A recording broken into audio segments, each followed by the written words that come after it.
लालची व्यापारी। आज पूरे 2 महीने हो गए, एक भी ग्राहक मेरी इस दुकान से कुछ खरीदने नहीं आया, सिवाय एक बूढ़ी अम्मा के, जिसे एक पाव बाजरा लेना था, वो भी कबूतरों को खिलाने के लिए। भगवान जाने कब मेरी दुकान चलेगी। अरे कमलेश, अरे रुक तो सही, कहाँ जा रहा है इतनी जल्दी जल्दी? अरे आज भी दुकान का सारा सामान हाथों हाथ बिक गया, इसलिए अब घर जा रहा हूँ। बीवी बच्चों को सिनेमा दिखाने ले जाना है आज। यार कमाल है, तुझे आए हुए अभी सिर्फ 1 हफ्ता हुआ है और तेरी दुकान का सामान दुकान में रखते ही बिक जाता है। और एक मैं हूं जिसे पूरे 2 महीने हो गए हैं, लेकिन मेरी दुकान से सामान बिका ही नहीं। देख यार, ये सारा खेल बस समय और जगह का है। तूने खोली है अनाज की दुकान, जहां पहले से ही अनाज की 80-80 साल पुरानी दुकानें चल रही हैं, तो लोगों को तेरी दुकान में कुछ अलग नहीं दिखता। और मैंने इसी जगह खोली है समोसे कचौड़ी की दुकान। अब इस अनाज मंडी में खाने पीने की दुकानें इक्का दुक्का ही हैं, इसलिए मेरी चीज ज्यादा और जल्दी बिक जाती है। चमन लाल अपने घर पहुंचकर अपनी पत्नी और बेटे के साथ खाना खाते हुए टीवी देख रहा था। तभी टीवी पर न्यूज आती है। शांतिपुर गांव में इस बार बहुत सूखा पड़ा है। खाने की कमी के कारण गांव के लोगों को बहुत दूर जाकर अनाज और बाकी खाने का सामान खरीदना पड़ रहा है। अगर मैं इस गांव में जाकर अपना अनाज बेचूं, तो कमलेश की तरह मेरी दुकान का सामान भी हाथों हाथ बिकेगा। बिट्टू की मम्मी, सामान बांध लो, हम कल ही शांतिपुर गांव जा रहे हैं। गांव में कुछ लोग हाथों में कपड़े के बड़े बड़े थैले लिए तेजी से चलते हुए बात कर रहे हैं। सुना है गांव में एक अनाज की दुकान खुली है। हमें जल्दी जल्दी चलकर वहां से अनाज ले लेना चाहिए। कहीं हमारे पहुंचने से पहले ही सारा बिक गया तो फिर से मीलों दूर जाकर खरीदना पड़ेगा। हाँ हाँ, जल्दी जल्दी चलो। वो गांव वाले चमन लाल की अनाज की दुकान पर पहुंचते हैं, जहां पहले से ही अनाज खरीदने के लिए भीड़ लगी हुई है। अरे आराम से भाई, सबको अनाज मिलेगा, एक एक करके आओ और पैसे पहले जमा करो, उधार नहीं दे सकता भाई। अरे वाह, आज पहला ही दिन था और मेरी दुकान का सारा अनाज बिक गया। कमलेश बिल्कुल सही कहता था, अब मुझे लगे हाथ और अनाज मंगवा लेना चाहिए। अगर मेरे अनाज में थोड़ी मिलावट भी हो तो लोग मजबूरी में मुझसे अनाज खरीदने आएंगे ही। और फिर यहाँ इतनी दूर आने के बाद भी अगर मैंने मोटा मुनाफा कमाया नहीं, तो यहाँ आने का फायदा ही क्या हुआ। तो अब 200 बोरी अनाज के साथ 100 बोरी कंकड़ मुफ्त मुफ्त मुफ्त।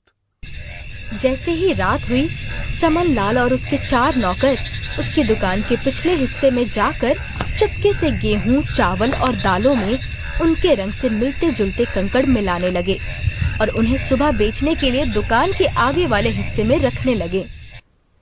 अरे भाई, 10 किलो गेहूं देना और 5 किलो चावल। भाई मुझे 25 किलो चावल चाहिए, बढ़िया वाला। मेरी बेटी की शादी है 2 दिन बाद। हाँ भाई, ये लो अपने 10 किलो गेहूं और 5 किलो चावल, तुम्हारे हो गए 1200 रुपए। और ये बहन जी आपके 25 किलो चावल, आपके बनते हैं 2500 रुपए। भाई साहब, मैं इतनी देर से यहाँ खड़ा हूँ, मेरा भी 30 किलो गेहूं दे दो। हाँ हाँ भैया, सबको दे रहा हूँ, 2 ही हाथ है मेरे।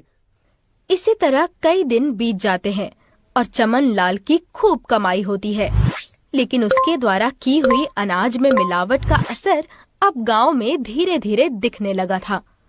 हाय रे, मेरा दांत टूट गया। अरे ये क्या कह रहे हो? खीर खाने से भी क्या किसी की दांत टूटती है भला? खीर खाने से नहीं, लेकिन कंकड़ चबाने से तो टूट ही जाता है। हाय! अरे चमन लाल, बाहर आओ जरा तुम दुकान से। क्या हुआ बहन जी, इस बार 50 किलो चावल चाहिए क्या? 50 छोड़ो, मुझे तो तुमसे खरीदे 25 किलो चावल भी भारी पड़ गए। बेटी की शादी थी, सोचा था धूमधाम से शादी कर दूंगी और सब बाराती खुशी खुशी जाएंगे, लेकिन तुम्हारी दुकान से लिए हुए चावल खाकर बारात के आधे से ज्यादा लोग बीमार पड़ गए हैं। अरे बहन जी, एक बात बताओ, तुम्हारे घर आए बारातियों में से क्या सिर्फ आधे लोगों ने ही चावल खाए थे? नहीं नहीं, सबने खाए थे, किसी ने दाल चावल, किसी ने पुलाव, किसी ने चावल की रोटी। तो फिर मैं कैसे मान लूं कि जो लोग बीमार पड़े वो मेरे चावल खाकर ही बीमार पड़े? क्या पता बनाने वाले ने साफ हाथों से खाना ना बनाया हो। तो फिर इस तरह किसी पर इल्जाम नहीं लगाना चाहिए बहन जी। इसी तरह चमन लाल की दुकान पर कई लोग आकर शिकायत करते, लेकिन वो लोगों को अपने शब्दों के जाल में उलझाकर वहाँ से वापस भेज देता। चमन लाल अपने घर में आराम कर रहा है और तभी उसका बेटा बंसी उसके पास आता है। पापा पापा, आपको याद है कल क्या है? हाँ बेटे, मुझे पता है कल आपका जन्मदिन है। पापा आपके लिए गिफ्ट लाएंगे। सिर्फ गिफ्ट से काम नहीं चलेगा। मैंने अपने स्कूल के सभी दोस्तों को बुलाया है। आपको अब एक बड़ी सी पार्टी देनी होगी। ओह, ये बात है। ठीक है बेटा, दे देंगे पार्टी आपके पापा। अब तो खुश हो? अरे सुनती हो, मैं शहर जा रहा हूँ बंसी के जन्मदिन के लिए। शहर से कुछ खास लोगों को पार्टी पर बुलाने। शाम तक आ जाऊंगा। तुम दुकान से पार्टी के लिए चावल दाल जो भी चाहिए हो घर पर मंगवा लेना। अरे बंसी, तेरे जन्मदिन की पार्टी तो बहुत अच्छी है। कितनी अच्छी सजावट, कितनी सुंदर जगह, और खाना तो बहुत ही अच्छा है। ऐसा खाना मैंने पहले कभी नहीं खाया। भाई चमनलाल, कुछ भी कहो, लेकिन शहर के मुकाबले यहाँ तुमने सही समय पर दिमाग लगाया और गांव के सूखे का भी फायदा उठाकर अपने दिन बदल दिए। और खाना बहुत कमाल का है, खासकर ये चावल। वाह, मजा ही आ गया। मम्मी, पेट में बहुत दर्द हो रहा है।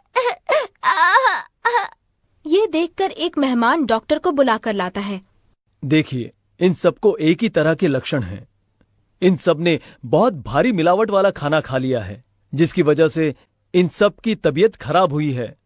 अभी तो मैंने दवाइयां दे दी है, लेकिन अगर आराम नहीं आया तो सबको अस्पताल में भर्ती करना पड़ सकता है, खास तौर पर बच्चों को। मैं समझ गई हूँ कि इस मिलावट के पीछे आपका हाथ है चमन लाल जी।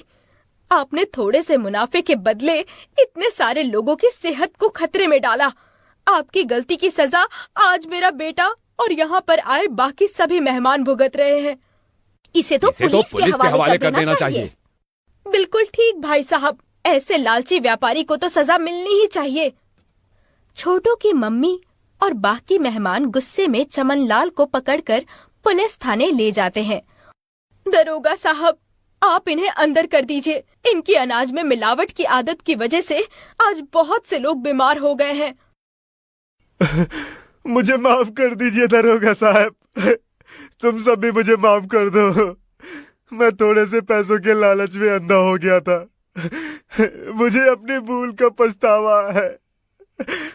अब मैं दोबारा ऐसी गलती कभी नहीं करूंगा, कभी नहीं करूंगा।